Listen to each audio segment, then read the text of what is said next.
Name is Philip Weitl. I am 44 years old. I am a professor of English at Doane University. I am originally from York, Nebraska. Lived in this region my whole life, and I am doing very well.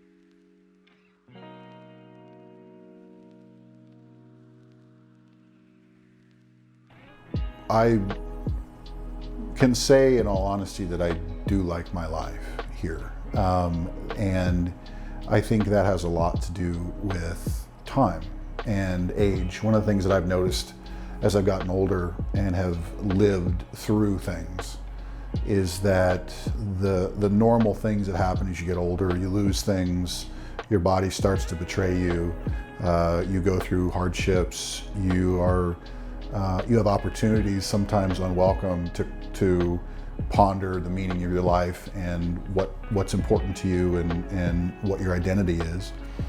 And all of those things have allowed me to come out on the other side of whatever personal struggles I may have had in my life and say, you know, I'm doing what I always dreamed of doing, and I'm fairly decent at it, and I get to live in a place that feels like home.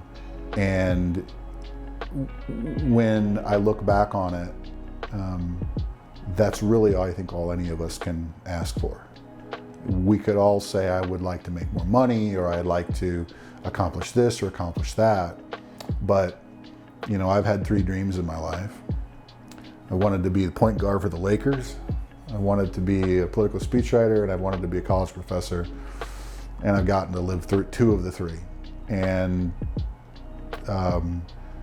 you know, anything else that happens is just icing on the cake at that point.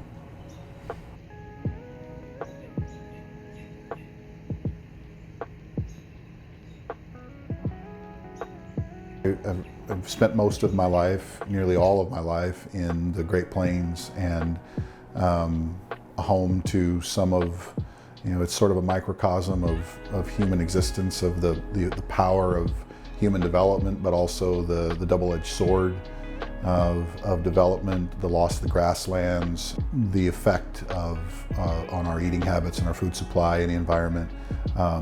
There's good and bad to all of that. There's amazing and tragic to all of that. I'm optimistic about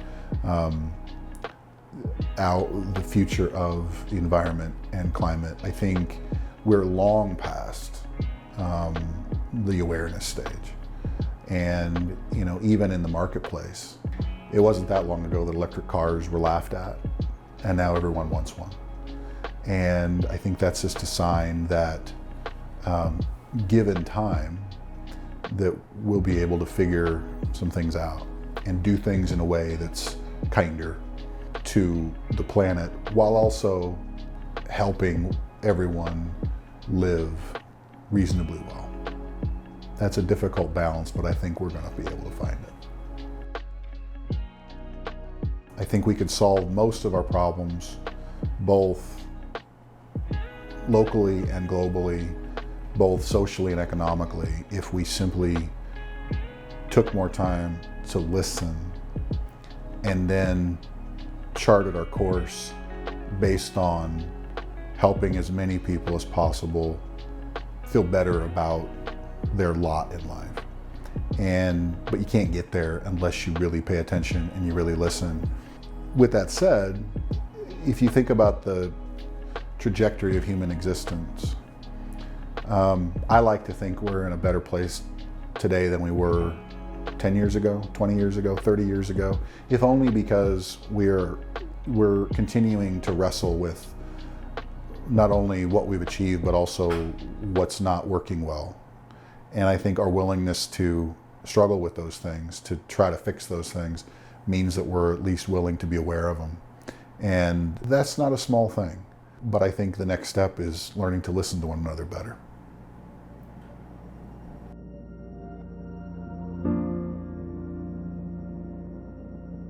I think my job is to do as much good as I can and as little harmful as I can.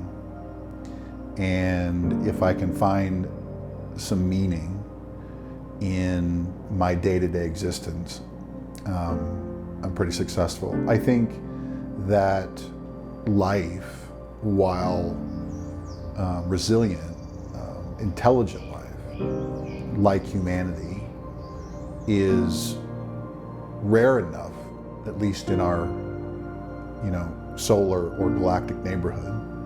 It's rare enough to think that our jobs as human beings are to create meaning.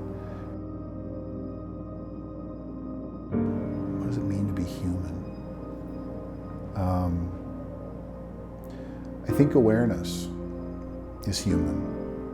Awareness of time and awareness of the big questions, such as how do we fit in what is the purpose and meaning of our existence. I think the burden of our intelligence is that awareness, and there are all kinds of ways to go through life. I think one of the great challenges of being human is to figure out what is your purpose in life. And I think probably the definition of success and happiness is finding something that allows you, on a fairly regular basis, to feel as if your life has purpose and meaning. And if you can find that in occupation, if you can find that in family, if you can find that in volunteer work, if you can find that in activism, whatever you need. But I think ultimately that's what we're all trying to do, is to make this time that we have fleeting in a cosmic sense, make it mean something while we're here.